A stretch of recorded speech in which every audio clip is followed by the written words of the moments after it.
વાઘાના પીસાદ ગામે પિતરાઈ ભાઈએ જ ભાઈની ઈંટો મારી હત્યા કરતા પોલીસે કાર્યવાહી કરી છે।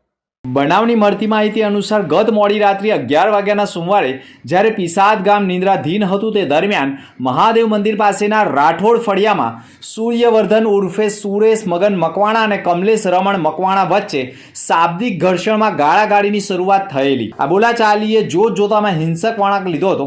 આવેશમાં અંધ બનેલા કમલેશ મકવાણાએ માનવતા નેવે મૂકી નીચે પડેલી ઈંટ ઉપાડી સૂર્યવર્ધનના માથાના ભાગે એક પછી એક જનૂની ઘા ઝીકી દેતા માથા જેવા નાજુક ભાગે થયેલી ગંભીર ઈજાના પગલે સૂર્યવર્ધક લોહી લુહાણ હાલતમાં થતાં જમીન ઉપર ઢળી પડતા તેમનું મોત થયું હતું।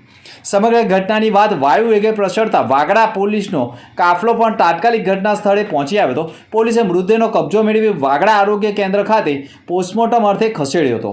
હત્યાની ગંભીરતાને જોતા ડીવાયએસપી પીએલ ચૌધરી પણ ઘટના સ્થળ ઉપર પહોંચી ગયા હતા અને કમલેશ મકવાણા વિરુદ્ધ હત્યાનો ગુનો દાખલ કરાવી કાર્યવાહી શરૂ કરી હતી, જેમાં હાલ સમગ્ર મામલાની તપાસ વાગડા પોલીસ મથકના ઇન્સ્પેક્ટર હસમુખ ગોહિલ દ્વારા ઊંડાણપૂર્વક કરવામાં આવી રહી છે।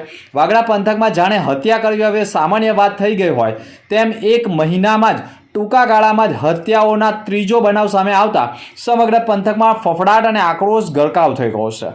લોહીના ડાઘ હજુ સુકાયા નથી, ત્યાં એક પછી એક હત્યાના બનાવો પોલીસની સક્રિયતા સામે અનેક સવાલ ઊભા કર્યા છે।